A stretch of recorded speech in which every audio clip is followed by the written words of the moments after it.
여러분 너무 반갑습니다. 다들 무탈하게 지내고 계시죠?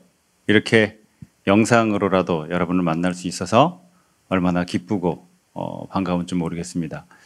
이 영상 설교 준비하면서 그런 마음이었어요. 마치 보고 싶은 연인에게 메시지를 보내는 것 같은 그런 설레임으로 이 자리에 섰습니다. 빨리 코로나19 사태가 종식이 되어서 우리가 반갑게 그리고 편안하게 함께 예배드릴 수 있는 날이 빨리 오기를 기도하고 또 기다리겠습니다. 매년 요즘 때면은 미세먼지 때문에 고생하는 분들이 참 많았어요. 그렇죠? 그런데 여러분, 올해는 어떤가요? 서울의 대기 환경이 좋아졌다고 합니다.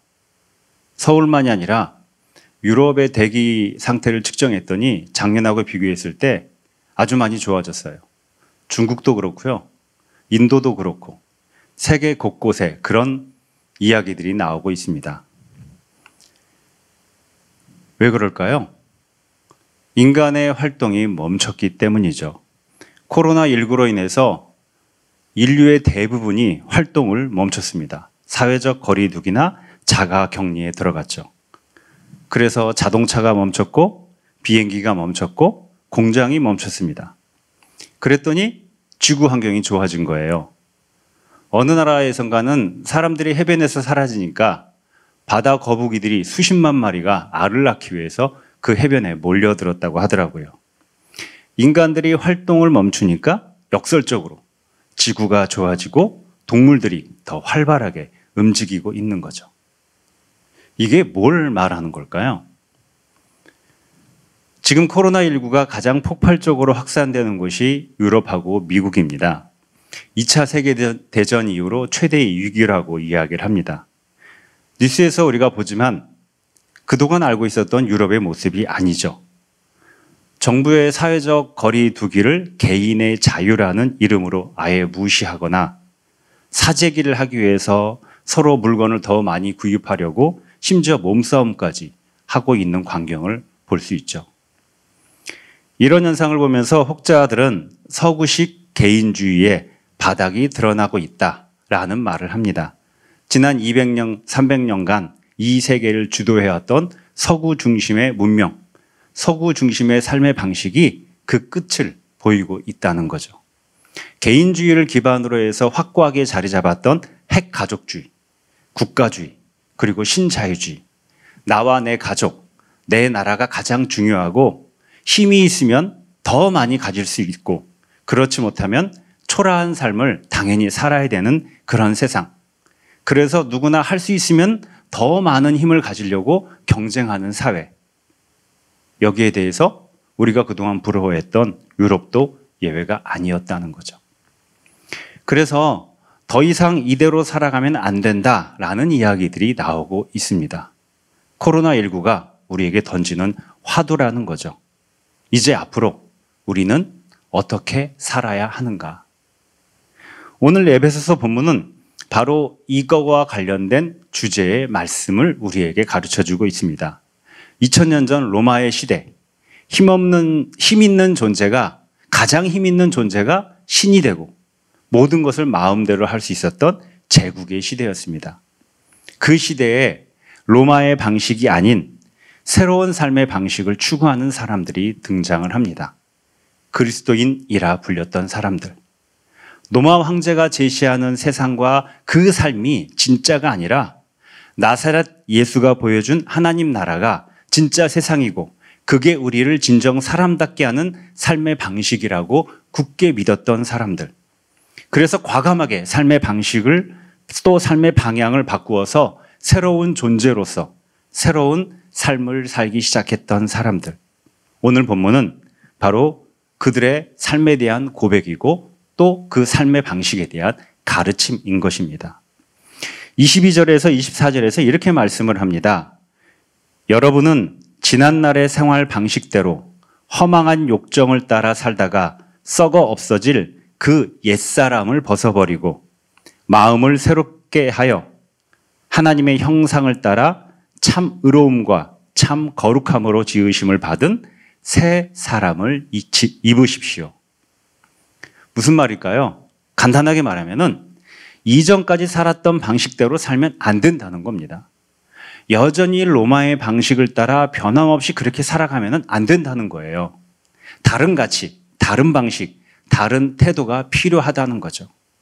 이제 그리스도인이 되었으니, 새로운 존재가 되었으니 새로운 삶의 방식으로 옮겨가야 한다고, 그래서 변화된 삶을 살아야 한다고 하시는 겁니다.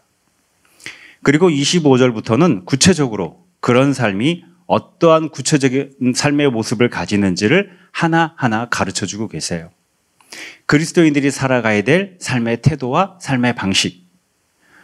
여러분, 나중에 시간이 되실 때 이 25절부터 32절까지를 찬찬히 한번 읽어보세요. 무언가 어떤 공통점을 발견할 수 있습니다. 흔히 하나님을 믿는 신앙이들이 우리의 현실의 삶과 관련돼서 하나님께 바라는 것들이 있습니다. 우리가 솔직하게 바라는 것들. 보다 여유 있게, 보다 풍요롭게, 좋은 직장에 취직하고 여유 있는 경제적 수입을 올리고, 할 수 있으면 내가 소유한 부동산 가격이 더 많이 상승했으면 좋겠고, 투자한 주식의 수익률이 더 높아졌으면 좋겠고, 주변에서 부러워하는 안정된 성공이라는 그런 자리에 앉아서 살아갔으면 좋겠고, 할 수만 있으면, 이왕이면 우리는 그렇게 되고 싶고, 또 하나님께서 그렇게 해주시면 좋겠다는 마음이 누구나 다 있죠. 여러분, 그런데 오늘 본문은 자세히 들여다보세요. 오늘 본문 말씀에는 이러한 것에 대한 내용이 하나도 없어요. 지금 이 시대를 살아가는 많은 사람들, 신앙인들도 예외 없이 이런 것들을 간절히 바라고 또 거기에 매달려서 경쟁하며 살아가는데, 성경에서 제시하는 그리스도인의 삶에는 이런 것들이 하나도 없습니다. 이런 것들이 우리 삶에 있으면 좋겠죠. 그런데 그게 우리를 진정 가치 있고 또 사람다운 삶을 살게 하는 핵심적이고도 중요한 요소가 아니라는 겁니다. 지금 우리가 그걸 경험하고 있잖아요. 코로나19 사태를 겪으면서 더 크게, 더 높게, 더 멀리 그것을 갈망하면서 달려가는 삶이 얼마나 허망하게 무력해질 수 있는지를 우리가 지금 피부로 경험하고 있죠. 오늘 말씀의 핵심은 25절입니다. 그러므로 여러분은 거짓을 버리고 각각 자기 이웃과 더불어 참된 말을 하십시오. 우리는 서로 한 몸의 지체입니다. 우리가 신앙 공동체로서 하나님 안에서 한 몸의 지체라는 말 익히 자주 들어왔었죠. 그런데 오늘 본문은 여기서 한 걸음 더 나아갑니다. 우리의 이웃이 한 몸으로서 서로 한 지체라는 겁니다. 우리 인류는 모두 한 몸의 지체로서 운명 공동체이고 생명 공동체라는 거죠. 지금 우리가 사회적 거리두기나 자가 격리를 통해서 역설적으로 이것을 적나라하게 경험하고 있잖아요. 혼자 살 수 없다. 예수 안에서 변화되어가는 그리스도인들은 바로 이렇게 살아가는 사람들이라는 겁니다. 나 중심적인 삶, 내 가족 중심의 삶을 넘어서서 이웃에 대한, 친구에 대한, 인류에 대한 배려와 존중, 연대와 협력의 삶을 살아가는 사람, 그리고 그 삶을 자신이 사는 시대와 그 세상에 퍼뜨리며 살아가는 사람. 여러분, 지금까지 우리 대부분은 나와 내 가족 잘 돌보면서 열심히 살면 되지, 그게 내 삶의 몫이지 라고 여기며 살아왔습니다. 맞아요. 그런데 지금 우리 모두가 난생 처음 겪고 있는 이 코로나19 사태가 그걸로는 더 이상 우리의 삶이 제대로 작동되지 않을 것이라는 것을 보여주고 있다는 겁니다. 이제는 다른 방식의 삶으로 나아가야 한다고 말하고 있는 거죠. 요즘에 그 재난 기본소득이란 말이 언론에 자주 등장하죠. 정부가 이거를 결국 이제 시행하기로 했습니다. 재난 기본소득, 여기서 더 나아가서 평상시에도 아예 전 국민을 대상으로 한 기본소득을 시행해야 된다라고 주장하는 사람들이 예전부터 있었습니다. 정부가 세금을 제대로 걷어서 전 국민이 최소한 인간다운 삶을 살 수 있도록 기본소득을 지급하는 것, 이게 앞으로 나아가야 될 중요한 국가 정책 방향이라는 거죠. 이것을 여러분 국민들 대상으로 설문조사하면은 의외로 부정적으로 나와요. 왜 일 안 하는 사람까지 국가가 돈 주느냐? 왜 부자들까지 돈을 주느냐? 여러분, 사도행전에 나오는 초대교회의 유무상통하는 공동체의 모습이 있잖아요. 이거를 국가 정책적 용어로 연결하면요, 기본소득을 시행하는 겁니다. 기본소득. 대단히 성경적인 정책이에요. 저는 사실 교회부터가 앞장서서 이런 것들을 실천해 나갔으면 좋겠습니다. 우리가 가진 서로의 능력과 역량껏 삶의 실제적인 부분들을 함께 공유하고 나누고, 또 교회 밖에 우리의 연약한 이웃들까지도 실제적인 차원에서 보듬을 수 있는 공동체가 되었으면 좋겠습니다. 그게 교회이어야 되고, 그게 예수의 하나님 나라를 이루는 삶을 살아가는 것이고, 우리가 진정으로 사람답게 살아가는 길이라고 할 수 있는 겁니다. 어떤 사회학자가 우리 현대인들의 삶을 러닝머신, 트레드밀 같다고 했습니다. 열심히 걷고 뛰어요, 혼자서. 그런데 어때요? 아무리 열심히 뛰어도 앞으로 나아가질 못합니다. 계속 그 자리예요. 거기에서 내려와서 함께 손잡고 서로 보조를 맞추고 서로 가진 능력과 소유로 기꺼이 연대하고 협력할 때 우리가 진정으로 한 걸음씩 한 걸음씩 나아갈 수 있다는 겁니다. 코로나19 사태가 예상보다 길어지고 전 지구적으로 상황이 안 좋아지면서 조바심과 불안, 염려, 답답함이 우리 일상을 휘감고 있습니다. 어쩔 수 없는 우리의 연약함이죠. 여러분, 이번 한 주간 고난주간입니다. 예수님께서 바로 우리의 이 연약함을 십자가에 지시고 그 길을 가셨어요.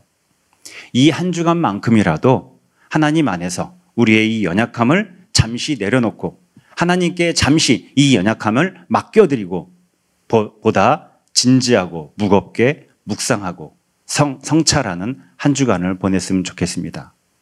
이제 우리는, 또 나는 어떤 삶을 살아야 하나? 어떻게 사는 게 제대로 사는 것일까? 이제 이후로 교회는 어떤 공동체이어야 하나?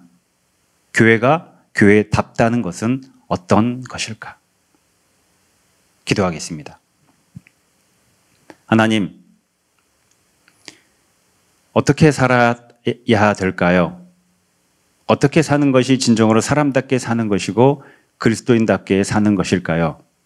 이 코로나19 사태를 맞이하면서, 또 특별히 고난주간을 맞이하면서 하나님 안에서 우리의 연약함과 두려움과 불안을 잠시 내려놓고 진지하고 묵상하고 진지하게 성찰하며 묵상하는 한 주간이 되게 하여 주시옵소서. 우리의 삶의 모든 것들을 하나님께 맡겨드립니다. 하나님께서 이끌어 주시고 하나님께서 변화시켜 주시옵소서. 예수 그리스도의 이름으로 기도합니다. 아멘.